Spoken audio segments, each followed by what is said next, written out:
శ్రీకాకుళం జిల్లా కాశీబుగ్గ శ్రీ వెంకటేశ్వర స్వామి ఆలయంలో భారీ చోరీ చోటు చేసుకుంది.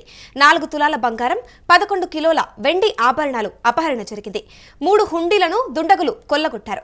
హుండీల్లోని కరెన్సీ నోట్లను దొంగలు అపహరించినట్టు తెలుస్తోంది. నాణాలను అక్కడే వదిలేశారు దుండగులు. అర్ధరాత్రి ఆలయం వెనక ద్వారం తాళాలు పగలగొట్టి అందులోకి చొరబడినట్టు తెలుస్తోంది. అర్చకులు ఇచ్చిన సమాచారం చూసుకుంటే ఆలయానికి ఇటు పోలీసులు చేరుకున్నారు. కేసు నమోదు చేసి ప్రస్తుతం పోలీసులు దర్యాప్తు చేపడుతున్నారు. ఇటీవలే ఇదే ఆలయంలో తొక్కిసలాట జరిగి అందులో 9 మంది మృతి చెందినట్టు తెలుస్తోంది. ప్రస్తుతం అయితే ఇదే అంశంలో అటు ఆలయాన్ని మూసివేసిన తర్వాత ఈ చోరీ అయితే చోటు చేసుకుందని తెలుస్తుంది. ఇదే అంశం పైన పూర్తి డీటెయిల్స్ మా ప్రతినిధి భరత్ అందిస్తారు. చెప్పండి భరత్, శ్రీకాకుళం జిల్లా కాశీబుగ్గ శ్రీ వెంకటేశ్వర స్వామి ఆలయంలో భారీ చోరీ జరిగిందని తెలుస్తుంది. దీనిపై మీ దగ్గర పూర్తి డీటెయిల్స్ ఏంటి? ఏదైతే పలాసకు సంబంధించి కాశీబుగ్గలో ఉన్నటువంటి వెంకటేశ్వర స్వామి ఆలయంలో భారీ చోరీ జరిగింది. సుమారుగా బంగారంతో పాటుగా వెండి, దాంతో పాటుగా ఉన్నటువంటి అక్కడ ఉన్న హుండీలను కూడా దొంగతనం చేసినటువంటి పరిస్థితి కనిపిస్తా ఉందని చెప్పొచ్చు. మరి ముఖ్యంగా కరెన్సీతో పాటుగా అక్కడ ఉన్నటువంటి చిల్లర నాణ్యాలు వదిలేశారంటూ కూడా అర్చకులు ఇచ్చిన ఫిర్యాదుతో ఒక్కసారిగా పోలీసులు ఘటనా స్థలానికి చేరుకొని పరిశీలన చేస్తున్నటువంటి పరిస్థితి కనిపిస్తా ఉందని చెప్పొచ్చు. మరీ ముఖ్యంగా ఈ ఆలయానికి సంబంధించినంత వరకు కూడా ఒక ప్రైవేటు వ్యక్తుల ఆధీనంలో ఉన్నటువంటి ఆలయం. గతంలో ఏదైతే వైకుంఠ ఏకాదశి సందర్భంగా ఎక్కువ మంది భక్తులు రావడం, భక్తులు వచ్చినటువంటి ఘటనలో సుమారుగా 9 మంది మృతి చెందినటువంటి ఘటన అనంతరం కూడా ఆలయాన్ని పూర్తిగా మూసివేసినటువంటి పరిస్థితి. ఈ నేపథ్యంలో స్థానికంగా ఉన్నటువంటి ఎవరైనా దోపిడీదారులు కానీ స్థానికంగా ఉన్న దొంగలు కానీ ఈ విషయాన్ని తెలుసుకుని లోపల ఉన్నటువంటి బంగారంతో పాటుగా వెండి, దాంతో పాటుగా ఏదైతే లోపల ఉన్నటువంటి ఆలయంలో ఉన్నటువంటి ఏదైతే కరెన్సీకి సంబంధించినంత వరకు హుండీలను కూడా పగలగొట్టినటువంటి పరిస్థితి ఉందంటూ కూడా ఆలయానికి సంబంధించి అర్చకులు చెప్తున్నటువంటి పరిస్థితి. మరీ ముఖ్యంగా ఆలయానికి వచ్చేటటువంటి సింహద్వారం నుంచి కాకుండా ఆలయం వెనకాతలు ఉన్నటువంటి ద్వారాన్ని పగలగొట్టిన అనంతరం కూడా ఆలయంలోకి ప్రవేశం చేశారు. ప్రవేశం చేసి వెంకటేశ్వర స్వామి దగ్గర ఉన్నటువంటి బంగారంతో పాటుగా వెండి ఆభరణాలు, దాంతో పాటుగా హుండీలు కూడా సుమారుగా 3 హుండీలు ఉన్నాయి. హుండీలను కూడా తీసుకువెళ్లిపోయారంటూ కూడా ఆలయ అర్చకులు ఇప్పటికే ఫిర్యాదు నేపథ్యంలో పోలీసులు ఘటనాస్థలికి అంటే ఎలాగో ఇప్పుడు చూసుకుంటే ఇక్కడ ఆలయాన్ని ఎలాగో మూసివేశారు. ఆ ఘటన తర్వాత తొక్కిసలాట తర్వాత ఇటు ఆలయాన్ని మూసివేసినట్టు తెలుస్తోంది. మరి దీనికి సంబంధించి ఇటు సెక్యూరిటీ అయి ఉండొచ్చు, సీసీ కెమెరాలు ఇవన్నీ అంటే ఏమయ్యాయి అంటారు? ఎక్కడ లోపించింది అంటారు?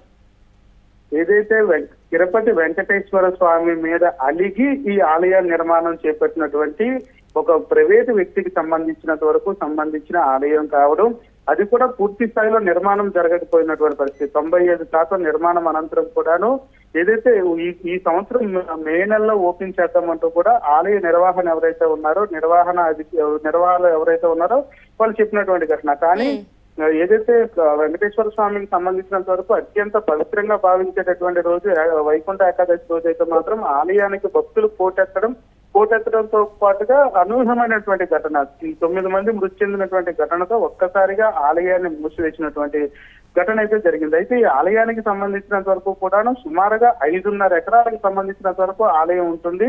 ఆలయ నిర్మాణం జరిగిందైతే మాత్రం కేవలం ఎకరాకు సంబంధించినంత వరకు ఆలయ నిర్మాణం జరిగి చుట్టూరు కూడా చాలా ఖాళీ స్థలం ఉన్నటువంటి పరిస్థితి. అయితే ఆలయ నిర్మాణం తర్వాత ఏదైతే ఈ ఘటన అనంతరం కూడా ఆలయం మూసివేత పోలీసు రాజ్యంలో కొంతకాలంగా ఉన్నటువంటి సిచ్యువేషన్.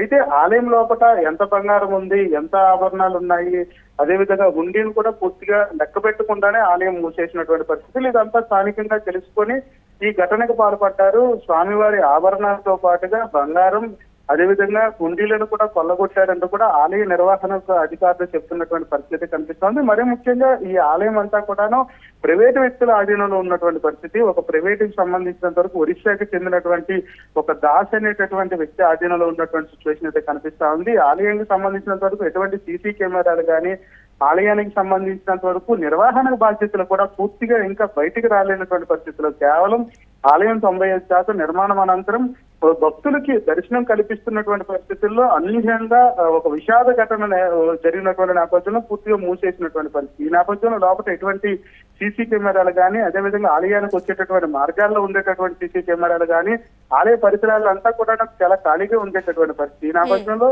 ఈ ఘటనకు సంబంధించినంత వరకు కూడా ఈ చోరీ ఎలా జరిగిన దానిపై అయితే మాత్రం పోలీసులు పూర్తిగా విచారణ చేపడుతున్నటువంటి పరిస్థితి కనిపిస్తా ఉంది. మరీ ముఖ్యంగా గత కొంతకాలం నుంచి కూడా ఆలయం మూసి ఉన్నటువంటి నేపథ్యంలో ఎవరైతే మాట వేసి ఖచ్చితంగా ఈ ఆలయానికి సంబంధించినంత వరకు రూట్ మ్యాప్ తెలిసిన వాళ్ళు మాత్రమే ఈ ఘటనకు పాల్పడ్డారంటూ కూడా పోలీసులు భావిస్తున్నప్పటికీ కూడా ఆ దిశగా పాటుగా ఇంకెవరైనా ఈ ఘటనకు పాల్పడ్డారా లేదా బయట నుంచి వచ్చిన వ్యక్తులు ఏదైతే ఆలయంలో ప్రవేశించారో దొంగతనం చేశారో అనే దానిపై కూడా పోలీసులు విచారణ చేస్తున్నటువంటి సిచ్యువేషన్ అయితే కనిపిస్తోంది. మరి ఇప్పుడు మొత్తం చూసుకుంటే ఇక్కడ 3 హుండీల్లో కూడా ఎంత మొత్తం మీద చోరీ జరిగిందని అధికారులు ఏమన్నా వెల్లడించారా ఇంతవరకు? ఏదైతే ఈ దుర్ఘటన అనంతరం కూడా వైకుంఠ ఏకాదశి దుర్ఘటన అనంతరం కూడా పూర్తిగా ఆలయాన్ని మూసివేసినటువంటి పరిస్థితి.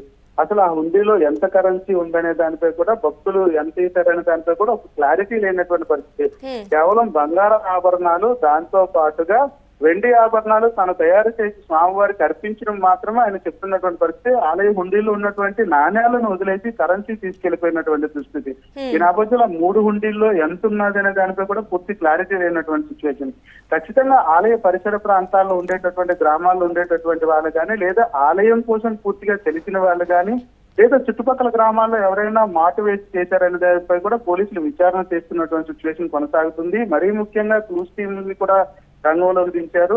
ఏదైతే ఫింగర్ డిటెక్షన్ తో పాటుగా స్థానికంగా ఉన్నటువంటి వాళ్ళు వచ్చి వెళ్లేటటువంటి ప్రదేశాల్లో జాగలీలతో ఇప్పటికే పరిశీలన చేస్తున్నటువంటి సిచ్యువేషన్ అయితే కొనసాగుతా ఉందని చెప్పొచ్చు. ఆలయానికి సంబంధించినంత వరకు బంగారు ఆభరణాలతో పాటుగా వెండి ఆభరణాలు మిస్ అవ్వడంపై కూడా పూర్తిగా ఒక అనిశ్చిత పరిస్థితి నెలకొన్నటువంటి సిచ్యువేషన్ అయితే చూడొచ్చు. దీనికి సంబంధించి పోలీసులు విచారణ అనంతరం కూడా ఎవరి ఘటనకు పాల్పడ్డారనే దానిపై పూర్తి వివరాలు తెలిసే అవకాశం ఉండబోతా ఉంది. రైట్, ఈ అంశంపైన మళ్ళీ మీతో కనెక్ట్ అవుతాం భరత్. ఇక చూసుకుంటే శ్రీకాకుళం జిల్లా కాశీబుగ్గలో శ్రీ వెంకటేశ్వర స్వామి ఆలయంలో భారీ చోరీ జరిగింది. గుడిలోని బంగారం మరియు వెండి ఆభరణాలను దోచుకెళ్లారు. దేవాలయం వెనక ద్వారం నుంచి వచ్చిన దుండగులు ఆభరణాలను ఎత్తుకెళ్లినట్లుగా కూడా సోమవారం ఆలయం సిబ్బంది గుర్తించారు. ఈ మేరకు కాశీబుగ్గ పోలీసులకు ఆలయ ధర్మకర్త ముకుంద పండ సమాచారం అయితే అందించారు. ఇక దొంగతనానికి గురైన ఆభరణాల విలువ దాదాపుగా 60 లక్షలు ఉంటుంది అంటూ ఆలయ అధికారులు చెబుతూ ఉన్నారు. కాగా ఆలయంలో చోరీపై కేసు నమోదు చేసుకున్నారు పోలీసులు. ఇక ఘటనా స్థలానికి కూడా పరిశీలించడానికైతే అక్కడికి చేరుకున్నారు. కాగా కాశీబుగ్గాలో గత ఏడాది నవంబర్ 1న ఏకాదశి పర్వదినాన భక్తులు భారీగా తరలి రావడంతో తొక్కిసలాట జరిగి అందులో దాదాపుగా 9 మంది భక్తులు మృతి చెందినట్టుగా కూడా తెలుస్తోంది. ఇక ఈ ఆలయం గురించి ఒకసారి చూస్తే ఇది ఒక ప్రైవేట్ ఆలయం కావడంతో ఇక్కడైతే ప్రస్తుతం నవంబర్ 1న జరిగిన ఈ ఆలయ ఘటనలో అయితే ఈ ఆలయాన్ని హరిముకుంద్ పండ సొంత నిధులతో అయితే నిర్మించారు. ఇక ఏకాదశి పండుగలో భక్తులు రద్దీ కావడంతో క్యూలో రైలింగ్ విరగడంతో అయితే అక్కడ భయాందోళనకు గురై తోపులాట జరిగినట్టు తెలుస్తోంది. దీనికి కనీసం ఒక 9 మంది కూడా ఈ తొక్కిసలాటలో మృతి చెందినట్టు తెలుస్తోంది. ఎక్కువగా అందులో మహిళలు మరియు ఒక బిడ్డ ఉన్నట్టు తెలుస్తోంది. మరియు 15 మంది గాయపడ్డారు. దీనికి సంబంధించి ఇటు దర్యాప్తు చేశారు. దానికి ప్రభుత్వం కూడా బాధితుల కుటుంబాలకు పరిహారం అందించింది అని తెలుస్తోంది. ఇక రీసెంట్ గా చూసుకుంటే ఈ ఆలయాన్ని ఆ తొక్కిసలాట తర్వాత మూసివేసినట్టుగా తెలిసింది. ఇక ఆ ఆలయాల్లో అయితే ప్రస్తుతం ఒక భారీ చోరీ జరిగిందని తెలుస్తోంది. అందులో ఇటు వెండి మరియు బంగారు ఆభరణాలను చోరీ చేశారు. మరియు 3 హుండీలు ఏవైతే ఉంటాయో వాటిని కూడా మొత్తం ఇటు అంటే నాణాలు చిల్లర నాణాలు ఏవైతే ఉంటాయో వాటిని మాత్రమే పక్కకు పెట్టి మొత్తం అక్కడ ఉన్న వెండి మరియు బంగారు ఆభరణాలను మరియు ఇక్కడ ఉన్న పెద్ద మొత్తం మీద కూడా 3 హుండీలను ఖాళీ చేసినట్టు తెలుస్తోంది. ఇక ప్రస్తుతం దీనిపైన పోలీసులు కేసు అయితే నమోదు చేసి దర్యాప్తు చేస్తూ ఉన్నారు. అక్కడ సీసీటీవీ అంటే ఇది నిర్మించిన తర్వాత ఇటు మూసివేయడంతో ఇటు పెద్దగా సీసీటీవీలో కూడా రికార్డ్స్ లేనట్టు తెలుస్తోంది. ఒకవైపు నుంచి చూసుకుంటే దర్యాప్తులో ఈ గుడికి సంబంధించి రూట్ మ్యాప్ తెలిసిన వాళ్ళు ఇలా చేసి ఉండొచ్చు అంటూ కూడా ఇటు అనుమానాలు అయితే వ్యక్తం అవుతూ ఉన్నాయి. ఇంకా ఈ అంశం పైన అయితే క్లారిటీ ఏమీ లేదు. ప్రస్తుతం దీనిపైన పోలీసులు దర్యాప్తు చేపడుతున్నారు. ఇంకా తదుపరిగా వీటిపైన ఏం సమాచారం అందుతుంది అనేది మాత్రం చూడాల్సి ఉంది.